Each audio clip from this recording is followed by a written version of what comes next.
All right, here with Bubba Watson here at the Ping booth, PGA Show 2016. Bubba, love your driver. You bring a lot of fun into the game. It's pink. Maybe you want to talk about the Dragonfly technology here a little bit. You know, it's funny is when I saw the driver for the first time and saw they were going to have the little, I call them indentions or whatever they're called, the little dips there.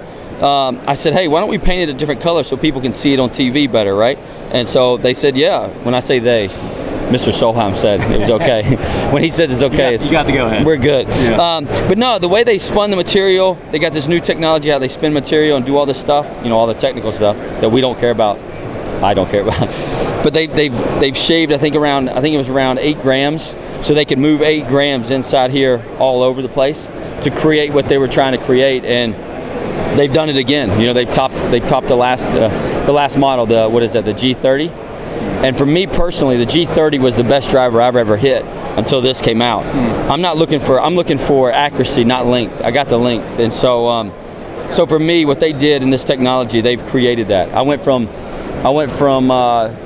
the first person ever to go over 60% of your fairways and over 310 yardage. Wow. First person in history to do that.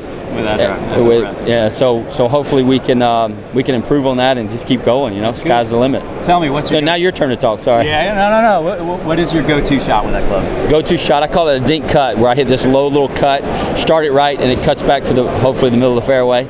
And when I say dink cut, it's not a 200 yard. It's still 300 to 300 plus, depending on how the fairways are running. But yeah, it's still going over 290 for sure. Definitely not a real dink, but for me, it's a dink. Yeah, no, that's great. You're a shot maker, right? And you bring a lot of fun to the game. Going into big tournaments, anything specific you work on, like Augusta? Well, you prep for that specifically? You know, Augusta's all about irons, right? And about playing the course the right way.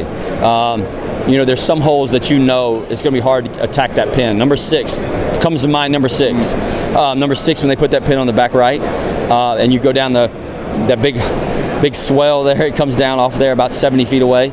You got to 2-putt that somehow. So you got to practice your speed, your lag putting, but you also got to make sure you miss the ball in the right spot to get up and down and have the ability to get up and down, or try to have the ability to get up and down. And so, but then when I go over to the British Open, I'm practicing right before I go. I'm practicing with a 2-iron off the tee. I'm practicing with a 4-iron off the tee. All these things to hit lower shots with the wind, and the ball's going to be running. So I'm looking to practice with my 2-iron off the tee to hit lower, the stinger shots that everybody talks about, so I can perform better over there. Yeah, that's great.